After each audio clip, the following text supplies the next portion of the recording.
C'est un immense plaisir de vous retrouver pour partager de nouvelles réflexions sur le sort du continent africain dans un monde qui avance vite et qui nécessite d'investir dans l'innovation, la veille stratégique et la prospective. Nous en sommes à notre 9e chronique depuis le début de cette aventure de production de l'intelligence. Si vous aimez notre travail de recherche, d'analyse et de diffusion des idées pour la compréhension des enjeux du monde, alors n'hésitez pas à vous abonner à notre chaîne YouTube 1 puissance 55 afin de recevoir des notifications en cas de parution de nouvelles vidéos. Sans plus tarder, entrons dans le vif du sujet. Nous parlons aujourd'hui du sort de l'Afrique à l'ère du métavers. Le monde de demain, le web sémantique, c'est la révolution qui promet beaucoup plus de chamboulements dans la façon d'échanger, de voyager, de communiquer, de travailler, bref de vivre. Nous entrons bientôt dans une nouvelle ère. Mais pour comprendre ce qui nous attend, il faudrait rapidement rappeler d'où nous venons et où nous en sommes aujourd'hui. Évidemment, tout cela tourne autour de l'informatique. Le monde d'hier, c'était le monde du web 1.0, celui des sites internet de présentation de l'information. À l'orée des années 90, Jacques Bonjaoui écrivait que l'internet est une chance pour l'Afrique. 30 ans plus tôt, avons-nous saisi cette chance? Au moment où il écrivait cela, nous étions en plein dans le web 1.0. Le web statique avec ses 3 innovations, l'URL, le HTML et l'hypertexte, consistant à placarder des textes et des photos sur les sites internet. Les opportunités en termes de publicité numérique étaient alors réelles mais limitées. Le besoin énergétique pour faire tourner les serveurs était faible car la matière manipulée se limitait à des textes et des photos. Évidemment, des entreprises africaines se sont dotées de sites internet pour présenter leurs offres, mais elles ont fait face au faible taux d'électrification et ensuite à la faible pénétration de l'Internet mobile. Ces 2 facteurs les empêchent de tirer profit du web 1.0, faute d'externalité des réseaux en matière d'accès du web, de leurs clients, partenaires et fournisseurs. Les années 2000 ont vu l'apparition des réseaux sociaux et là le défi était plus grand pour les Africains. Dans le web 1.0, il s'agissait de contenus créés par les professionnels du web à destination des particuliers. Avec le web 2.0, la particularité est que le particulier peut créer des contenus pour d'autres particuliers. On passe également du web statique à un web dynamique et social avec la possibilité des interactions en temps réel. Enfin, la donnée n'est plus seulement du texte, mais aussi le son, l'image et la vidéo. Alors la publicité ciblée est rendue facile par le croisement des données personnelles. C'est le cœur du business model de cette génération du web. Elle permet d'atteindre le plus rapidement possible une masse critique d'utilisateurs, le e-learning, les ventes en ligne ou le commerce électronique, les outils de réunion à distance. Le champ du web 3.0 est quant à lui très vaste et ses contenus restent difficiles à établir. L'électroménager intelligent, l'utilisation des réseaux sans fil, l'Internet des objets constituent des exemples de l'impact du web 3.0 sur la technologie. En définitive, le web 3.0 devrait reposer sur 3 nouvelles couches d'innovation technologique. Le web sémantique, la blockchain et l'intelligence artificielle. Le métavers fait partie de tout cela. C'est un concept d'espace virtuel en ligne, en 3D. Il relie les utilisateurs dans tous les aspects de leur vie. Les jeux vidéo tels que Fortnite ou Roblox offrent actuellement l'expérience la plus proche du métavers. Le métavers ira plus loin. En plus des jeux vidéo, il combinera économie, identité numérique, gouvernance décentralisée et autres applications. C'est dans cet univers nouveau que vont se développer virtuellement de nouveaux secteurs comme l'éducation, le sport, la culture, les affaires. De la même façon qu'aujourd'hui on s'habille, on assiste à un match de football ou à un concert, on achète un terrain dans la vraie vie, nous pouvons le faire dans le métavers.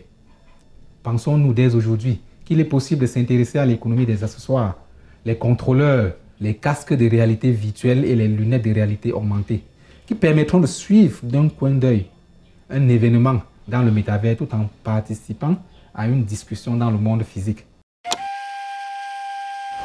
Selon le groupe financier américain Bloomberg, le potentiel du marché du métavers pourrait atteindre 800 milliards de dollars d'ici 2024, voire 2000 milliards de dollars en 2030. Mais comment? Le métavers fournira une plateforme à toutes les activités possibles qui y seront menées et généreront de l'argent.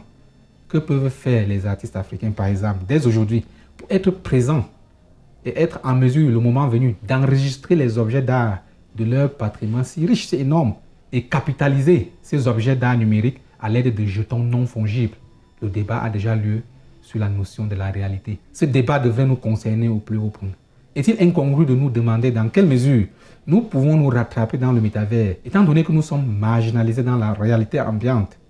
Y a-t-il un levier leapfrog à déployer? Avec le métavers, il vient un temps où la question se posera de savoir qu'est-ce qui est réel, ce qui nous entoure, ce que nous percevons ou ce que nous sentons. Ce que notre avatar vit dans le métavers est-il une dévaluation, une correction, un dédoublement ou un prolongement de la réalité du monde ambiant? Saurons-nous créer des métavers propres à nous, où nous déciderons des questions de régulation des comportements, de la gestion des avatars des utilisateurs morts, la compréhension de la vie, notre représentation de la création du monde et de la foi en Dieu? En cette terre de l'homme augmenté, du transhumanisme, nous nous demanderons s'il est moral que l'homme se donne un avatar et une réalité augmentée qui le conduit à mener une double vie. Devrons-nous regarder les autres mener le débat de l'identité complexe du fait de l'anthropomorphisme des avatars? Ce monde est fascinant, vous le voyez, et déprimant à la fois. Est-il trop tôt pour nous autres Africains d'entamer une réflexion à ce sujet? Facebook a annoncé un investissement de 10 milliards de dollars en 2021 en recrutant 10 000 ingénieurs pour construire son métavers. D'autres géants de la tech s'y sont mis, Microsoft, Google, Shopify, Roblox, Qualcomm et j'en passe. Ces mutations nous interpellent par la vitesse qu'elles instaurent dans la marche du monde, rendant la compétition plus rude. Tout avance si vite.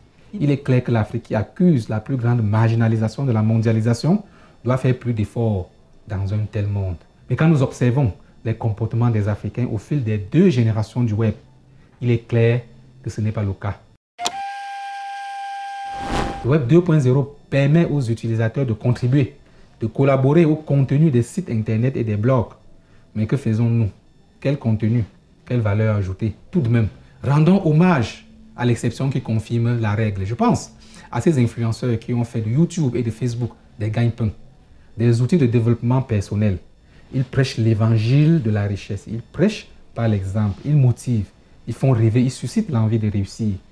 Ils sont eux-mêmes riches. Ils partagent leurs secrets. Ils conseillent. Mais mis à part cela, nous sommes passés maîtres dans l'art d'utiliser le web pour le divertissement, l'abrutissement, pour consommer goulûment ce qui est produit ailleurs. L'extraversion dont souffre l'Afrique est aussi visible sur le web. C'est d'autant plus grave que c'est l'un des domaines où l'Afrique dispose des marges de manœuvre qu'elle peut accélérer pour se rattraper. Je plains cette jeunesse qui s'abandonne inconsciemment au loisir, à la distraction. Quand le monde avance et que Google, Microsoft, Facebook pensent métavers, nous partageons et consultons des milliers de profils olé olé sur WhatsApp. Avec le web, nous recherchons des mariages virtuels. Nous papotons à longueur de journée, sans aucun égard à la productivité au travail, sans nous soucier de notre hygiène morale. Notre attention est captée par des algorithmes qui sont sciemment élaborés pour nous retenir le plus longtemps possible dans ce qui est inutile. Les Africains sont perdus dans les marchés bifaces du Web 2.0 qui se construisent autour de ce qu'on appelle l'économie de l'attention, puisque l'objectif des promoteurs des réseaux sociaux, c'est de capter notre attention et de nous faire passer le plus de temps possible sur ces plateformes de manière à nous proposer le plus de publicité possible. Nous gaspillons ainsi le temps de la réflexion sur nos défis, le temps de l'action, le temps du progrès.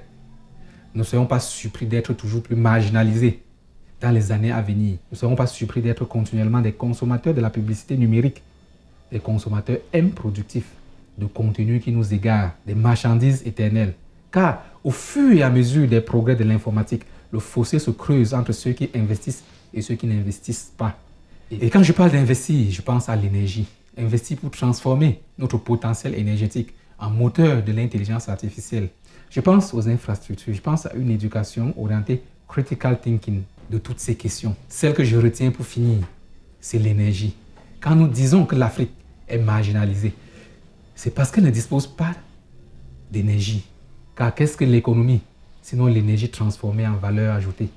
Sommes-nous prêts à faire face à l'augmentation exponentielle de la consommation électrique des centres de données à l'ère des métavers?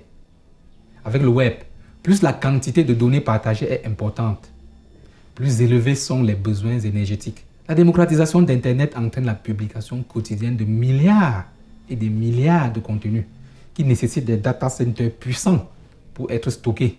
Il est question de disposer d'énergie en grande quantité pour faire tourner les serveurs. Et une fois que les serveurs ont tourné, il est encore question de disposer d'énergie pour les faire refroidir. Avec le métavers, il y aura davantage besoin de data centers hébergeant des centaines et des milliers de serveurs avec des puissances de calcul énormes pour donner corps à des représentations en 3D. Pensez au data center construit par Facebook dans la ville nordique de Luleå. Il est construit sur l'équivalent de 6 stades de football. Et les 150 employés qui y travaillent s'y déplacent en scooter. Facebook, qui dispose déjà de plusieurs data centers à Prineville, Forest City, Altona, à Fort Worth et à Luleå, j'en passe, a annoncé récemment un investissement de 18 milliards de dollars pour la construction de nouveaux data centers. 46% de la population africaine utilise les réseaux sociaux. Malheureusement, les données personnelles de ces utilisateurs africains sont collectées par des firmes américaines, car l'Afrique ne compte pas un seul réseau social à même de produire l'externalité des réseaux nécessaires pour retenir les utilisateurs. S'il fallait s'attaquer à une forme de marginalisation de l'Afrique, il faudrait poser le problème de l'énergie sur la table. L'Afrique dispose de toutes les sources d'énergie possibles. L'hydraulique, l'éolien, le biomasse, le solaire, j'en passe. L'ingéniosité de ses enfants est requise pour transformer ce potentiel en facteur de production optimal. Non seulement pour la transformation de la matière première, mais pour faire tourner et refroidir les data centers à l'ère du tout digital. Aujourd'hui, l'Afrique ne loge aucun data center d'envergure. Il fait chaud en Afrique la majeure partie de l'année, ce qui constitue un obstacle en matière d'hébergement des données. Plus il fait chaud, plus il est besoin de refroidir les serveurs. Pour fabriquer le froid là où il fait chaud, il faut de l'énergie qui fera fonctionner le système de climatisation. En clair, il faut doublement de l'énergie pour faire tourner les serveurs et pour les faire refroidir. Ce n'est pas un hasard si pour son premier data center situé à l'extérieur des États-Unis, le 4e en tout, Facebook a choisi la ville suédoise de Luleå aux abords du cercle polaire. Le froid polaire qui règne une grande partie de l'année constitue une destination idéale pour les entreprises des data centers car le vent polaire s'occupe du refroidissement et nul besoin de systèmes de climatisation. L'expérience a été si heureuse que Facebook a construit un deuxième data center en face du premier. Quand la base utilisateur d'un réseau social s'agrandit, le besoin de disposer de plus de serveurs s'impose. On y répond généralement en diversifiant les lieux d'hébergement des serveurs, de façon à raccourcir le parcours des données. Les 337 millions d'utilisateurs de l'Europe voient ainsi une partie de leurs données Facebook traitées de près. Certes, plusieurs pays africains disposent de montagnes et de bords de l'océan où des data centers pourraient trouver le climat adéquat pour tourner sans avoir besoin d'être refroidis. Mais il faudrait au préalable que ces data centers bénéficient de l'énergie nécessaire pour tourner. En l'état actuel des choses, très peu de régions en Afrique sont en mesure de loger un data center à la hauteur de ceux de Luleå. Mais nous savons qu'Israël pratique l'agriculture au désert. Rien n'est impossible quand l'ingéniosité est présente. Tout ceci pour dire que nous ne ferons pas longtemps l'économie de l'ingéniosité. Le temps passé sur WhatsApp à éplucher des statuts, le temps passé sur TikTok à lire des vidéos inutiles et rien de plus devrait être consacré à creuser nos méninges pour sortir la solution à la question de la rationalisation de notre énergie. Souvenons-nous des projections heureuses de Jack Bonjao à l'ère du Web 1.0, à savoir que l'Internet est une chance pour l'Afrique. Il faut faire le bon choix, poser de bonnes actions pour que l'Internet soit vraiment une chance pour l'Afrique. Si vous avez suivi le fil de cette réflexion jusqu'à ce niveau, sachez que vous avez un choix à faire. Gaspiller le temps ou le mettre à profit. Saurez-vous faire le bon choix? Le web, c'est pile ou face. Saurez-vous échapper à la logique d'abrutissement du web social, le côté pile, et utiliser le web pour éduquer, renforcer votre intelligence, côté face? À vous de voir. Vous n'avez pas beaucoup de temps. Plus on avance, plus c'est merveilleux. Plus c'est merveilleux, plus ça nous éloigne de l'essentiel. L'Afrique est marginalisée à l'ère des réseaux sociaux. Faudra-t-il louper le tournant des métavers?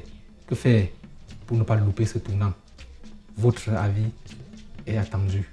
C'était Maurice Simo John du think tank 1 puissance 55.